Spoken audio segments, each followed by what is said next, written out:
నన్ను క్షమించండి, నన్ను క్షమించండి.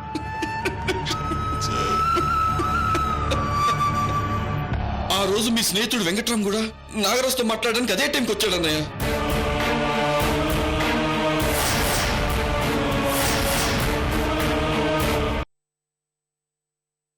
వెంకట్రామ్, ఆ రోజు నువ్వు కూడా ఉన్నావంట కదా? లక్ష్మీనారాయణ, నీకెలా చెప్పాలో నాకు అర్థం కావడం లేదు. నిజమేంటో చెప్పు వెంకట్రామ్. ఆ రోజు మీ వాడు నాగరాజు దగ్గరికి వచ్చాడు. అడిగితే పెళ్లికి పిలవడానికి వచ్చానన్నాడు. అంతేకాదు, నాగరాజు దగ్గర 3 లక్షలు అప్పుగా తీసుకున్నాడు.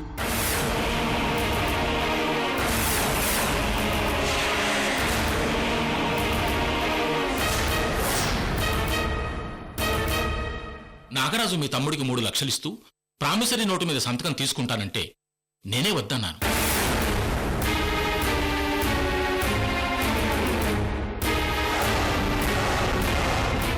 లక్ష్మీనారాయణ స్నేహితుణ్ణి నేనుండగా ఇంకా ప్రామిసరీ నోటు ఎందుకంటే నాగరాజు అలాగే అని నా మాట మీద మీ తమ్ముడికి 3 లక్షలు అప్పు ఇచ్చాడు.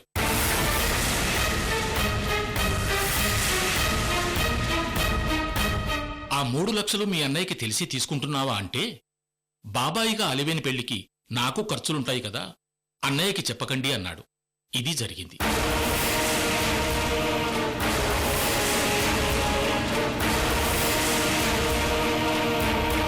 అమ్మని, ఒరేయ్ నాగరాజు, వెంకట్రావుని కరెక్ట్ గా ఆ టైంకి పిలిచి ఇలా లక్ష్మీనారాయణని దెబ్బతీసావా? వామ్మో, నువ్వు అపరచాణిక్యుడివిరా, వెదవన్నర వెదవ. వెంకట్రామ్, ఏంట్రా నువ్వు చెప్పేది? అక్కడ ఏం జరిగిందో అదే చెప్పాను. లేదురా, నిన్ను కూడా ఈ నాగరాజు పావులా వాడుకున్నాడు. ఏంట్రా అలా మాట్లాడతావు? పావులా వాడుకోవడానికి నేనేమన్నా పారదాగి పిల్లాడినా? నాకన్నీ తెలుసు. ఇంకాపు నీ నాటకాలు.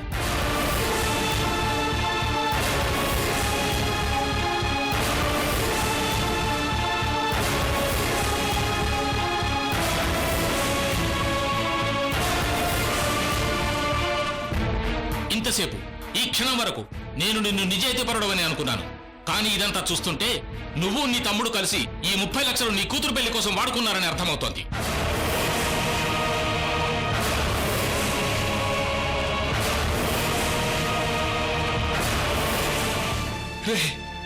వెంకట్రామ్, నువ్వు కూడా నన్ను... చాలు లక్ష్మీనారాయణ గారు, ఇంకా నటించకండి. ఆ 30 లక్షల లెక్క తేలే వరకు మీరు ప్రెసిడెంట్ గా రాజీనామా చేయాల్సిందే. అవును, రాజీనామా చేయాల్సిందే. సార్, పేపర్ ఇవ్వండి. లక్ష్మీనారాయణ గారు, మీ నిజాయితీ గురించి నాకు తెలియంది కాదు. వీళ్ళు మిమ్మల్ని అపార్థం చేసుకుంటున్నారు. ముందు మీరు ఆ డబ్బు రికవరీ గురించి ఆలోచించండి. అంతవరకు ఇటువైపు రాకండి. అలాగే సార్. ఆ పేపర్ సెట్ ఇవ్వు.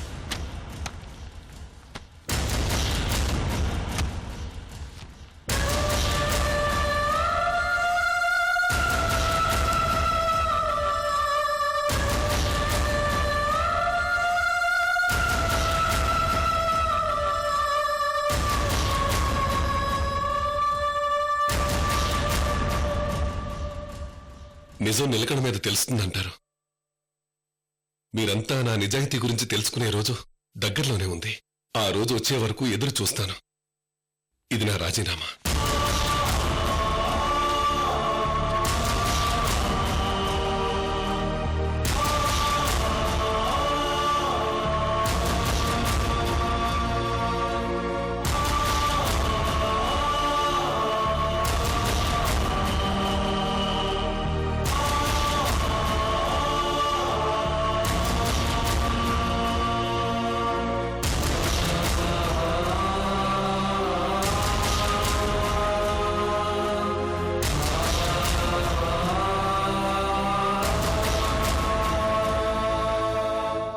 ప్రెసిడెంట్ గా రాజీనామా చేశాక బ్యాంకు కార్ ఫెసిలిటీ ఎందుకు ఇస్తుంది?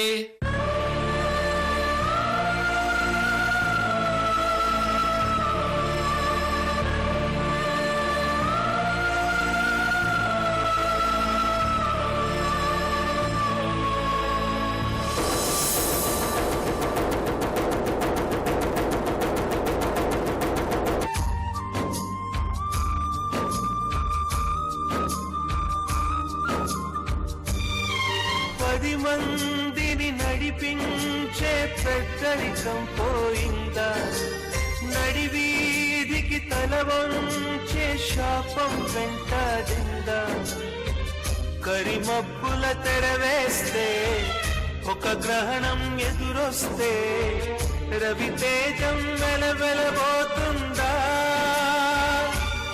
ఏవైందమ్మా ఈనాడు చినబోయాడే సూర్యుడు, కణకణలాడే ఆ కళ్ళు కురిపించాయా కన్నీళ్ళు.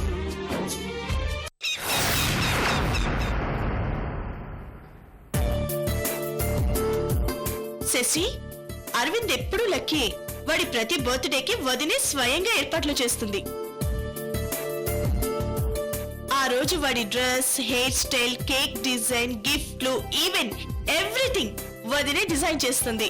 ఈ బర్త్డే ఇంకా స్పెషల్ గా ఉంటుంది మయూరి. ఏంటా స్పెషల్ అక్క?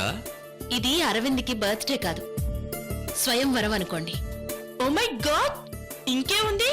సిటీలో ఉన్న అమ్మాయిల లుక్స్ మొత్తం మన అరవింద్ మీదే అన్నమాట. బర్త్డే బాయ్ కి మ్యారేజ్ హిట్ బోనస్ అన్నమాట. వదినా, చిన్నప్పటి నుంచి అరవింద్ చాలా రొమాంటిక్ ఫెలో. సో ఆ రోజు మన ఇల్లంతా సందడే సందడి.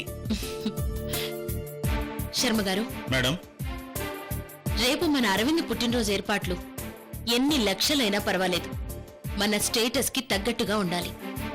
మన ఇంటికి కొత్త కళ రావాలి.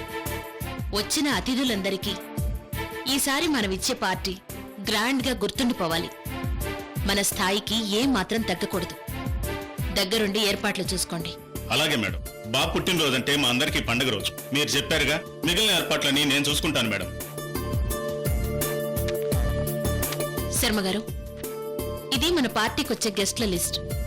అందర్నీ మరీ మరీ పిలిచినట్లు ఇది మా ఆహ్వానం అని చెప్పండి. అలాగే మేడం.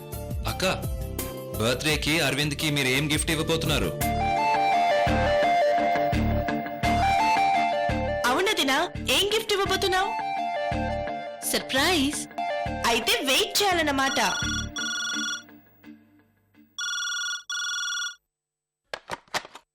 హలో. హలో శర్మ గారు, నేనండి కృష్ణవేణిని. చెప్పు టీచర్ అమ్మా.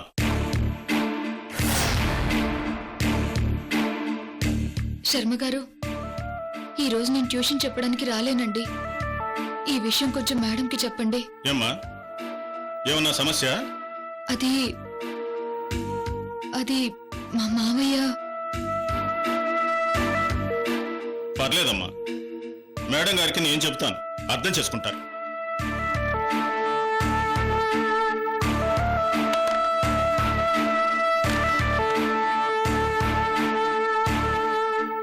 మేడం, కృష్ణవేణి టీచరు ఈరోజు ట్యూషన్కి రాలేనని చెప్పన్నారు. క్లాసులు చెప్పిన దానికంటే కారణాలు చెప్పి మానేసిన రోజులే ఎక్కువగా ఉన్నాయి. ఏంటి ప్రాబ్లం? ఎవరైనా పోయారా?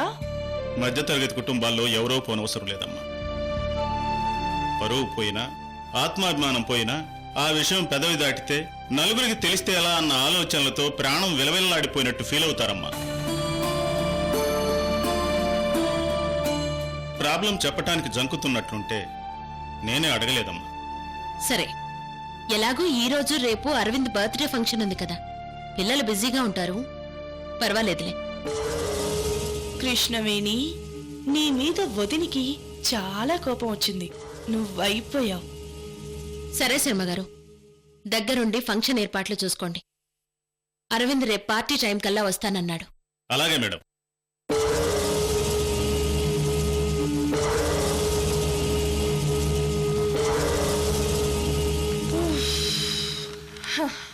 శర్మ గారు, మీరు బర్త్డే బడ్జెట్ ఇస్తే నేను క్యాష్ రిలీజ్ చేస్తాను. 1 అవర్లో ఇచ్చేస్తాను సార్.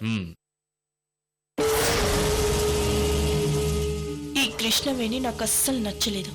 దీన్ని ఎలాగైనా ట్యూషన్ మాన్పించాలి.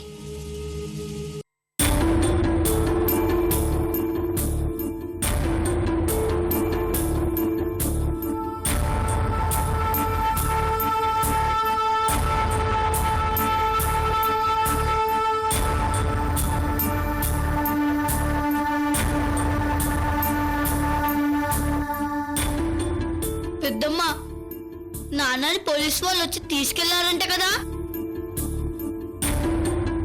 ఎవరు చెప్పారు నీకు? ఇందాక స్కూల్ నుంచి వస్తుంటే సీను వాళ్ళ నాన్న చెప్పాడు పెద్దమ్మా.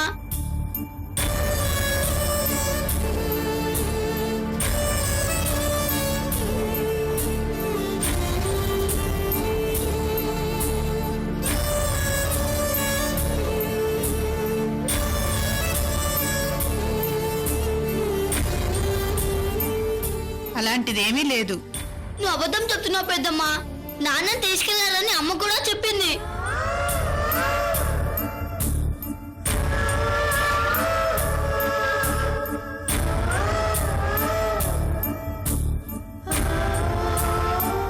నాన్నని తీసుకురావడానికి పెద్దనాన్న పోయిండు.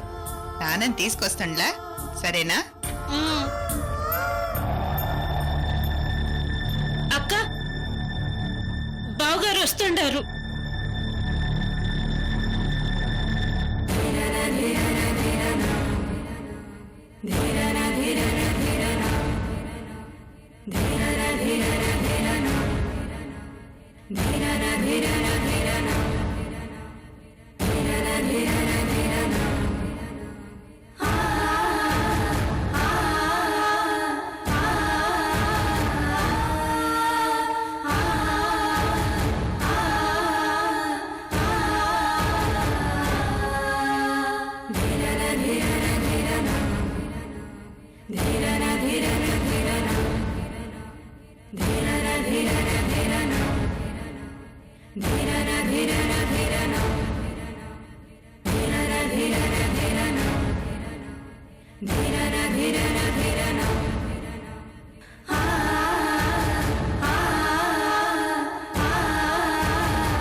అక్క, ఆయన గురించి ఏమైనదో ఒక్కసారి అడిగక్క.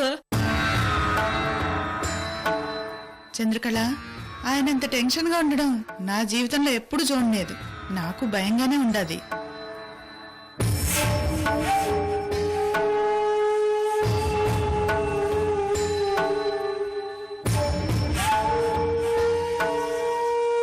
పెద్దనాన్న, నాన్నకేమైంది పెద్దనాన్న? నాన్న ఇంకా రారా?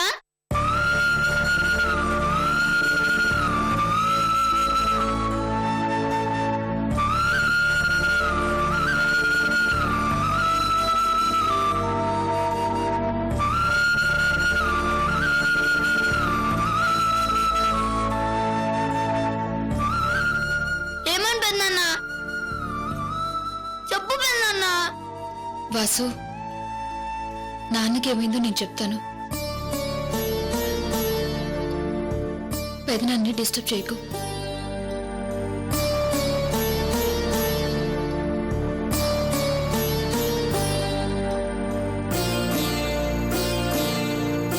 నాన్నకేం కాలేదు వాసు.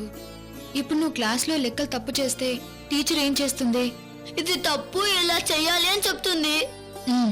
అలాగే నాన్న లెక్కల్లో కూడా ఎక్కడో చిన్న పొరపాటు జరిగింది, అంతే, వచ్చేస్తారు.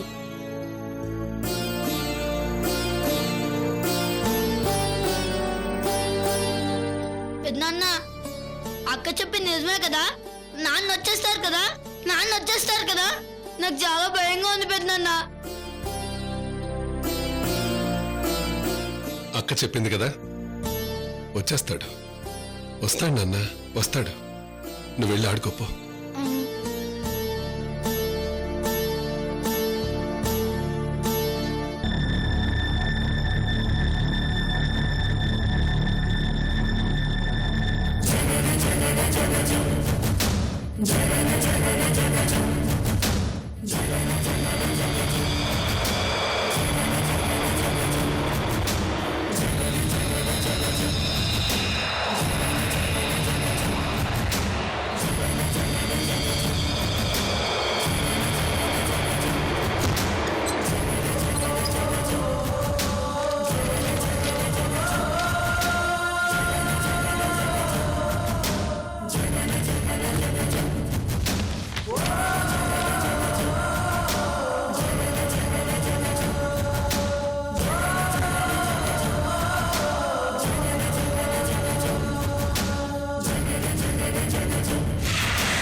పెళ్లికి ఖర్చు పెట్టాలని తల్లి లాంటి పొలాన్ని తాకట్టు పెడుతున్నారు కదా మావయ్య.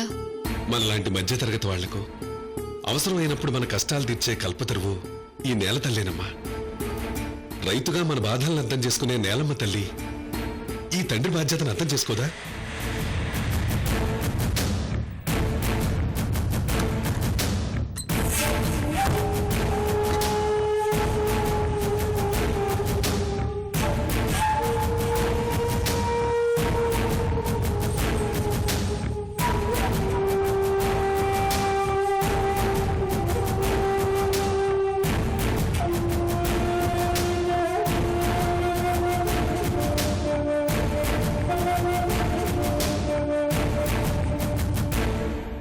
పొలం పత్రాలు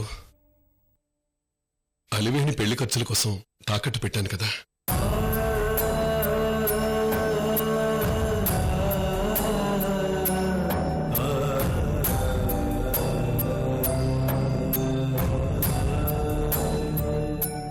అలివేణి పెళ్లి ఆగి ఒక పెద్ద అనర్థం తప్పింది.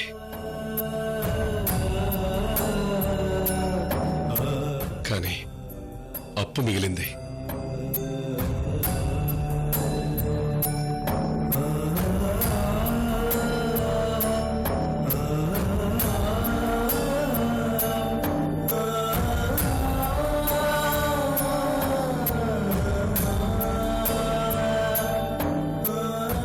బావగారు, అయ్యో ఏంటమ్మా ఇది? దండం పెడుతున్నావేంటి? ఊరుకో. బావగారు, మీరే ఆయన్ని కాపాడాలి. బతకడానికి కష్టపడే తత్వమే కాని ఎదుటివాడి కడుపు కొట్టి బతికే మనసు కాదనేది.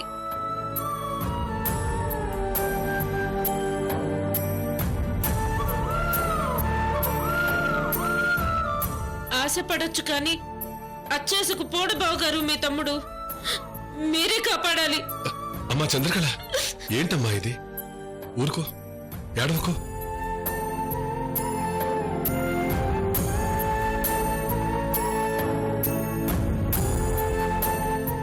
వీరభద్రం నీకు భర్త కావచ్చు, కానీ అంతకంటే ముందు వాడు నా తమ్ముడు. వాడి కష్టం నాది కాదా? వాడికి ఏమైనా అయితే అందరికంటే ఎక్కువ బాధపడేది నేను. నా తమ్ముడిని కాపాడుకోవడం నా బాధ్యత. వాడికేం కాదు, నువ్వు ధైర్యంగా ఉండు, ఏడవకు, ఊరుకో. మావయ్య, ఏంటమ్మా? మీలో మీరే టెన్షన్ గా ఉంటున్నారు. అసలు ఏం జరిగిందో చెప్పండి మావయ్య. ఏం జరగలేదమ్మా, నేను చూసుకుంటాను కదా. ముందు మీ అత్తయ్యను ఓదార్చండి, మీరంతా ధైర్యంగా ఉండండి, సరేనా? అలాగే మావయ్య. నేను వీరభద్రం పని మీద బయటికి వెళ్తున్నాను.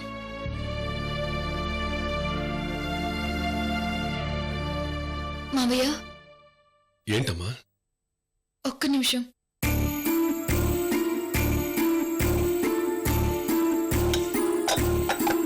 అమ్మా కృష్ణవేణి, నాకేం వద్దు, నేను వెళ్తాను. అదేందయ్యా, మీరు పొద్దున టిఫిన్ కూడా చేయలేదు. భోజనం టైం అయినది, ఇప్పుడు బయటకు వెళ్తున్నారు. కాస్త తిని వెళ్ళండి. అవునన్నా. నువ్వు పెట్టు కృష్ణవేణి. అలాగే అత్తయ్య. నాకు ఆకలిగా లేదంటే మీరు వినరే. సరే.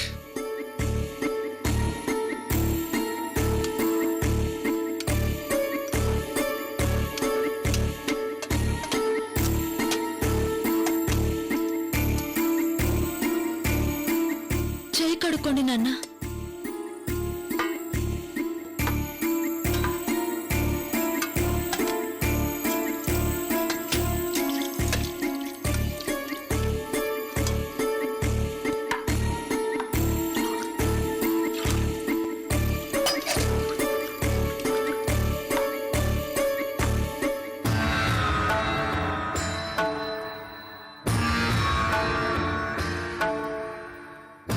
నలభై 48 గంటల్లో మిస్ అయిన 30 లక్షల రూపాయలు నాకు రికవరీ చేయండి.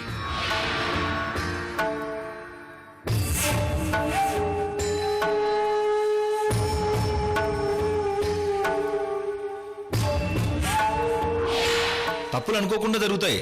వాటిని సర్దిద్దుకోవడానికి ఇంకా అవకాశం ఉంది.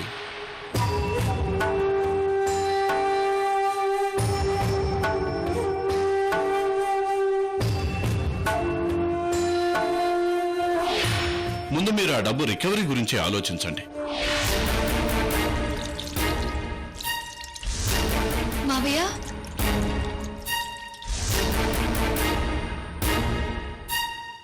ఏందయ్య అట్టలేచినారు? ఆకలిగా లేదు లక్ష్మి, నేను వస్తాను. నాన్న,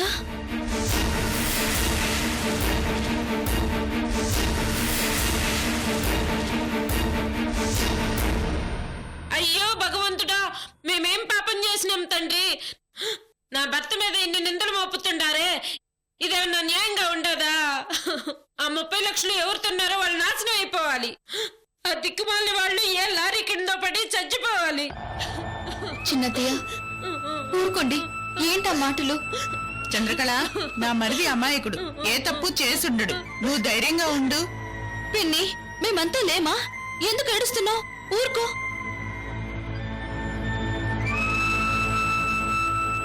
మావయ్యకు డబ్బు అవసరమై టెన్షన్ పడుతున్నట్టున్నారు. అసలు ఈ 30 లక్షలు ఏమై ఉంటాయి? లక్ష్మీనారాయణ చచ్చిపోయాడు.